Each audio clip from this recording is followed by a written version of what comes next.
जय श्री कृष्ण।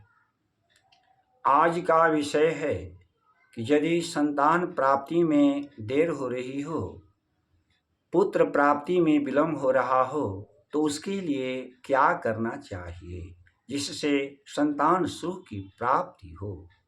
तो इसके लिए शास्त्रों में कतिपय विधियां बताई गई हैं, कतिपय विधान बताए गए हैं, जिन विधानों को नियम पूर्वक करने से निश्चय ही संतान सुख की प्राप्ति होती है।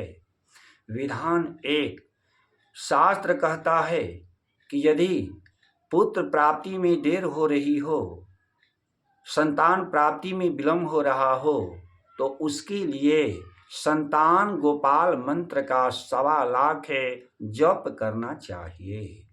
जप के बाद जप का दशांश हवन करना चाहिए, हवन का दशांश तर्पण करना चाहिए, तर्पण का दशांश मार्जन करना चाहिए और मार्जन का दशांश ब्राह्मण भोजन करवाना चाहिए। ऐसा नियम पूर्वक करने से, विधि विधान पूर्वक करने से निश्चय ही संतान सुख की प्राप्ति होती है।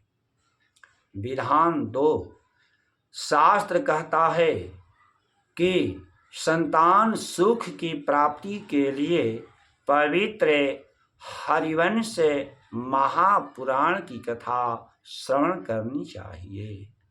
हरिवंश महापुराण की कथा श्रवण करने से निश्चय ही संतान सुख की प्राप्ति होती है। विधान 3, शास्त्र कहता है कि संतान सुख की प्राप्ति के लिए शतचंडी यज्ञ करना चाहिए, अर्थात भगवती दुर्गा की विधि विधान पूर्वक पूजा करके दुर्गा सप्तशती का 100 आवृत्ति पाठ करना चाहिए। ऐसा विधि विधान पूर्वक करने से निश्चय ही संतान सुख की प्राप्ति होती है। विधान 4, शास्त्र कहता है कि पितृदोष के कारण भी संतान अवरुद्ध हो जाता है, अर्थात संतान सुख की प्राप्ति नहीं होती, पुत्र सुख की प्राप्ति नहीं होती।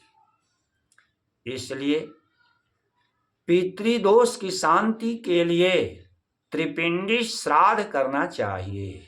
यह त्रिपिंडी श्राद्ध काशी में पिशाच मोचन पर करना चाहिए अथवा अन्य पवित्र तीर्थों में करना चाहिए।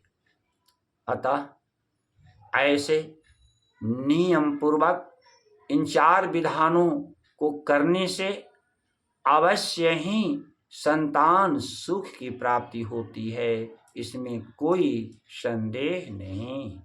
अंत में सबके मंगल की कामना। ओम स्वस्ति।